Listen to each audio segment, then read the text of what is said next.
Prince Dorus by Charles Lamb. In days of yore, as ancient stories tell, a king in love with a great princess fell.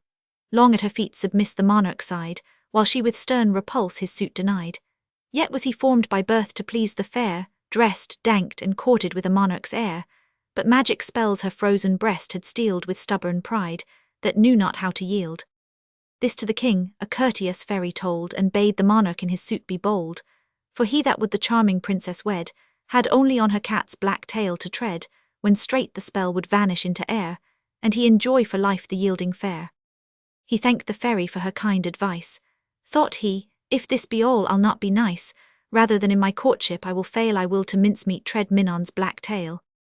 To the princess's court repairing straight, he sought the cat that must decide his fate, but when he found her, how the creature stared, how her back bristled and her great eyes glared. That tail which he so fondly hopped his prize was swelled by wrath to twice its usual size, and all her cattish gestures plainly spoke, she thought the affair he came upon no joke. With wary step the cautious king draws near, and slyly means to attack her in her rear, but when he thinks upon her tail to pounce, whisk, off she skips. 3 yards upon a bounce, again he tries, again his efforts fail. Minon's a witch, the deuce is in her tail. The anxious chase for weeks the monarch tried, till courage failed and hope within him died. A desperate suit 'twas useless to prefer, or hope to catch a tail of quicksilver, when on a day beyond his hopes he found Minon, his foe, asleep upon the ground. Her ample tail behind her lay outspread, full to the eye and tempting to the tread. The king with rapture the occasion blessed, and with quick foot the fatal part he pressed.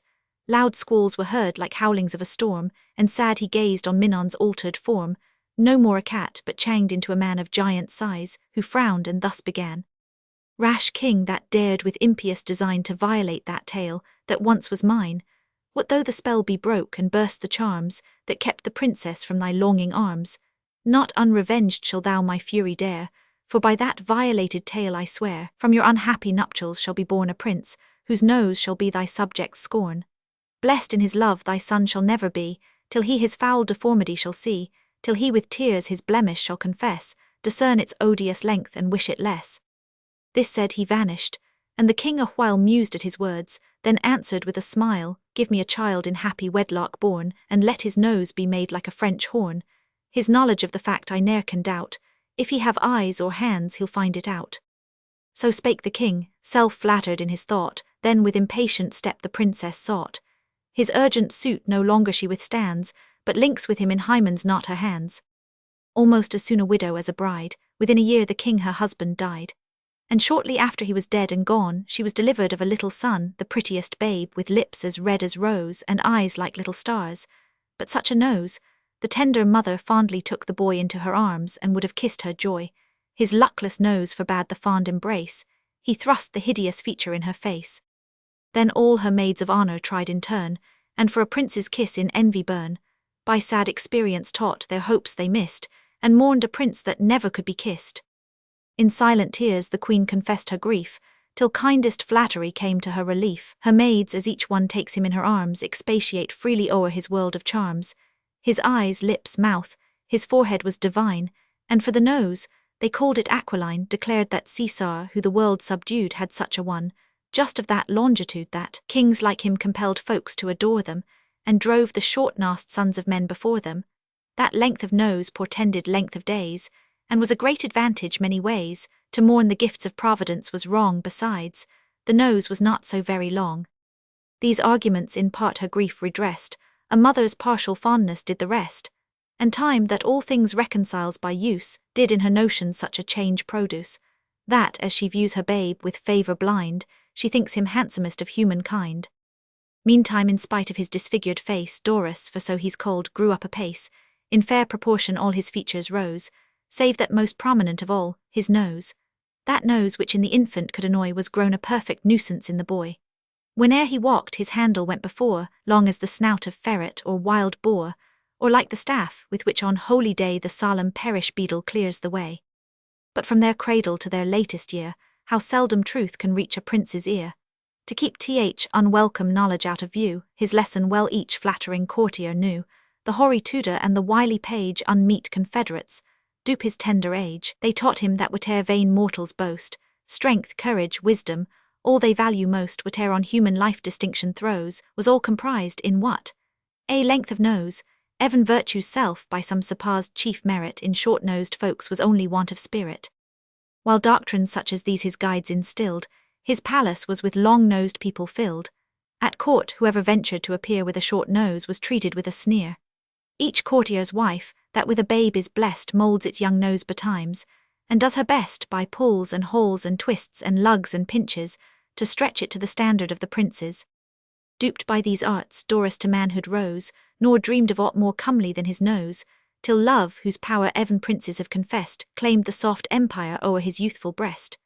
Fair Claribel was she who caused his care, a neighbouring monarch's daughter and sole heir. For beauteous Claribel his bosom burned, the beauteous Claribel his flame returned, deigned with kind words his passion to approve, met his soft vows and yielded love for love. If in her mind some female pangs arose at sight, and who can blame her? Of his nose. Affection made her willing to be blind, she loved him for the beauties of his mind, and in his lustre and his royal race contented sunk, one feature of his face. Blooming to sight and lovely to behold, herself was cast in beauty's richest mould. Sweet female majesty her person decked, her face an angel's, save for one defect, wise nature, who to Dorus overkind, a length of nose too liberal had assigned, as if with us poor mortals to make sport, had given to Claribel a nose too short, but turned up with a sort of modest grace.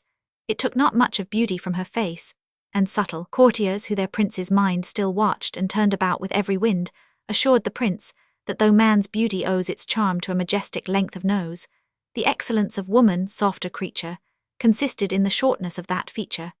Few arguments were wanted to convince the already more than half persuaded prince, truths which we hate with slowness we receive, but what we wish to credit soon believe. The princess's affections being gained, what but her sire's approval now remained? Ambassadors with solemn pomp are sent to win the aged monarch to consent, seeing their states already were allied, that Dorus might have Claribel to bride. Her royal sire, who wisely understood the match proposed was for both kingdoms good, gave his consent, and gentle Claribel with weeping bids her father's court farewell. With gallant pomp and numerous array, Dorus went forth to meet her on her way. But when the princely pair of lovers met, their hearts on mutual gratulations set, sudden the enchanter from the ground arose, the same who prophesied the prince's nose, and with rude grasp, unconscious of her charms, snatched up the lovely princess in his arms, then bore her out of reach of human eyes, up in the pathless regions of the skies.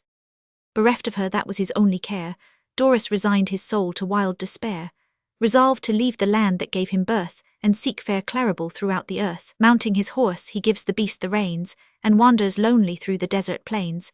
With fearless heart the savage heath explores, where the wolf prowls, and where the tiger roars, nor wolf nor tiger dare his way oppose. The wildest creatures see and shun his nose, even lions fear. The elephant alone surveys with pride a trunk so like his own. At length he to a shady forest came, where in a cavern lived an aged dame, a reverend fairy, on whose silver head 100 years their downy snows had shed. Here entering in, the mistress of the place bespoke him welcome with a cheerful grace, fetched forth her dainties, spread her social board with all the store her dwelling could afford. The prince with toil and hunger sore oppressed, gladly accepts and deigns to be her guest. But when the first civilities were paid, the dishes ranged and grace in order said. The fairy, who had leisure now to view her guest more closely, from her pocket drew her spectacles, and whipped them from the dust, then on her nose endeavoured to adjust. With difficulty she could find a place to hang them on in her unshapely face, for if the princess's was somewhat small, this fairy scarce had any nose at all. But when by help of spectacles the crone discerned a nose so different from her own, what peals of laughter shook her aged sides, while with sharp jests the prince she thus derides. Welcome, great prince of noses, to my cell. 'Tis a poor place, but thus we fairies dwell. Pray let me ask you if from far you come, and don't you sometimes find it cumbersome? Find what? Your nose. My nose, ma'am. No offence.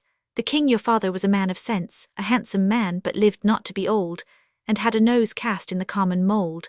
Even I myself, that now with age am grey, was thought to have some beauty in my day, and am the daughter of a king. Your sire in this poor face saw something to admire, and I to show my gratitude made shift, have stood his friend, and helped him at a lift. 'Twas I that, when his hopes began to fail, showed him the spell that lurked in Minon's tale, perhaps you have heard. But come, sir, you don't eat, that nose of yours requires both wine and meat, fall to, and welcome, without more ado, you see. You're fair, what shall I help you to? This dish the tongues of nightingales contains, this eyes of peacocks, and that linnet's brains, that next you is a bird of paradise. We fairies in our food are somewhat nice. And pray, sir, while your hunger is supplied, do lean your nose a little on one side. The shadow which it casts upon the meat darkens my plate, I see not what I eat. The prince, on dainty after dainty feeding, felt inly shocked at the old fairy's breeding, and held it want of manners in the dame, and did her country education blame. One thing he only wondered at, what she so very comic in his nose could see. Hers, it must be confessed, was somewhat short, and time and shrinking age accounted for't, but for his own, thank heaven, he could not tell that it was ever thought remarkable, a decent nose of reasonable size, and handsome thought rather than otherwise. But that which most of all his wonder paid, was to observe the fairy's waiting maid. How at each word the aged dame let fall she courtesied low, and smiled assent to all, but chiefly when the reverend granum told of conquests, which her beauty made of old, he smiled to see how flattery swayed the dame, nor knew himself was open to the same. He finds her raillery now increase so fast, that making hasty end of his repast, glad to escape her tongue, he bids farewell to the old fairy and her friendly cell. But his kind hostess, who had vainly tried the force of ridicule to cure his pride, fertile in plans, a surer method chose, to make him see the error of his nose. For till he viewed that feature with remorse, the enchanter's direful spell must be in force. Midway the road by which the prince must pass, she raised by magic art a house of glass. No mason's hand appeared, nor work of wood, compact of glass the wondrous fabric stood. Its stately pillars, glittering in the sun, conspicuous from afar like silver, shone. Here, snatched and rescued from enchanter's might, she placed the beauteous Claribel in sight. The admiring prince the crystal dome surveyed, and sought access unto his lovely maid. But strange to tell, in all that mansion's bound, nor door nor casement was there to be found. Enragged he took up massy stones and flung with such a force that all the palace rung, but made no more impression on the glass than if the solid structure had been brass. To comfort his despair, the lovely maid her snowy hand against her window laid, but when with eager haste he thought to kiss, his nose stood out and robbed him of the bliss. Thrice he essayed impracticable feat, the window and his lips can never meet. The painful truth, which flattery long concealed, rushed on his mind, and oh, he cried, I yield. Wisest of fairies, thou wert right, I wrong, I own, I have a nose too long. The frank confession was no sooner spoke, but into shivers all the palace broke. His nose of monstrous length, to his surprise, shrunk to the limits of a common size. And Claribel with joy her lover viewed, now grown as beautiful as he was good. The aged fairy in their presence stands, confirms their mutual vows, and joins their hands. The prince with rapture hails the happy hour that rescued him from self-delusion's power, and trains of blessings crown the future life of Dorus and of Claribel his wife.